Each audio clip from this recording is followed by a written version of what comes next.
Times about the military is fighting recruitment problems with robo-soldiers and drone boats. What the heck is that about? Yes, so this is about the changing nature of warfare and the idea that as we struggle to get troops, actually technology could step in. They're talking about sort of helicopters dropping in, boats armed with machine guns and drones, and this is all the future of warfare. And I know that this has kind of been something that we're always talking about, how is warfare changing?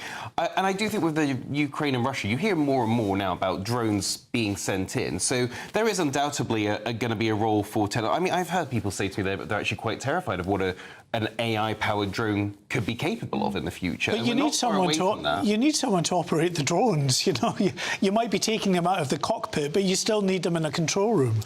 Well, this is the interesting thing, because as we talk about, we've got no one wants to be in the army, actually, you might find that all these kids that are at home playing on PlayStations, that they could easily be retaught within like a few hours of how to operate a drone. Here on GB News a couple of days ago, I think, about the fact that they are now getting more and more cadets they're recruiting more cadets because they are now able to offer drone tuition and things like that, which is very appealing to the youngsters themselves. Yeah. But once they're in the cadets and they're doing this sort of thing, they're very inspired to actually stay in the army. There's a real moral quandary here, though, isn't there? There is, but I guess one could look at it as saving lives and actually making the military more efficient. So if we look at, driverless cars increasingly on our streets, within warfare there can be far more unmanned vehicles. So that could be whether it's the boats or the ultimately, aren't they still killing people somewhere?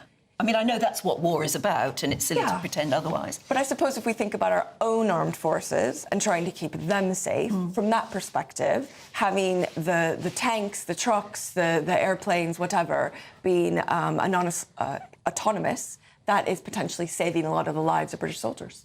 I don't know. I really am conflicted on this one, because I think, as you say, if you're taking someone's life, you should at least sort of be present for it. The idea that you have that separation of, well, just have it on a screen, and you're not really seeing the reality of it. And also, that's how kind of those stories then go up to government and say, look, this is too terrible. We have to stop this. It is naive of you. Bombs I mean, at the end of the war, we had the V1 and the V2 rockets just coming over and the buzz bombs and everything like that. I mean, the enemy has always been able to launch things at people without actually being there.